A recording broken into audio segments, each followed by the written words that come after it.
Hidden in the Virgin River Valley outside Zion National Park is one of the most photographed ghost towns in America.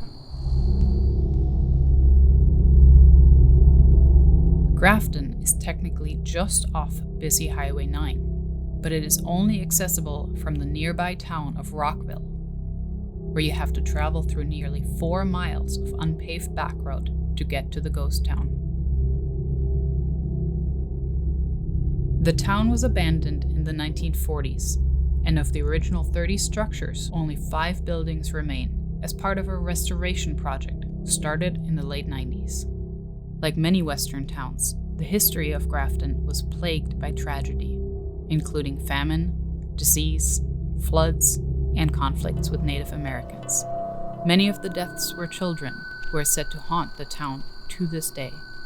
The Schoolhouse taught its last class in 1919, with only 9 students attending.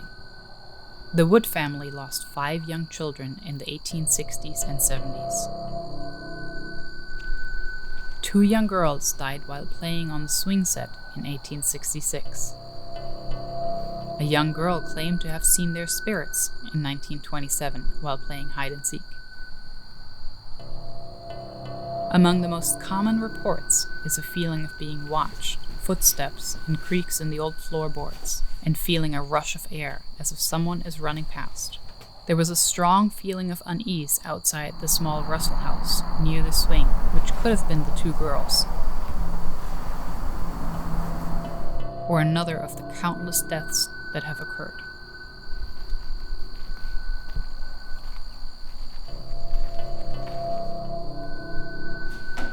Shadowy figures have been seen in windows, and people have felt ghostly breathing on the back of their necks.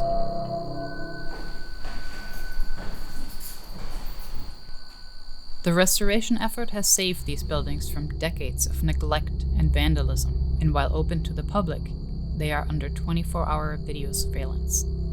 Beginning in the 1920s, the town was used for movie shoots, including Old Arizona, the first talkie filmed outdoors, and most famously, Butch Cassidy and the Sundance Kid.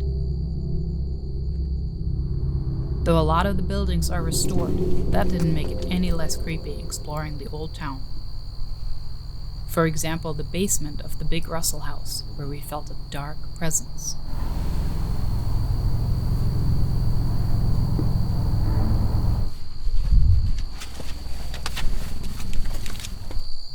The old cemetery just outside of town has some updated grave markers as part of the restoration efforts. Of the nearly 80 graves, over half of them are children.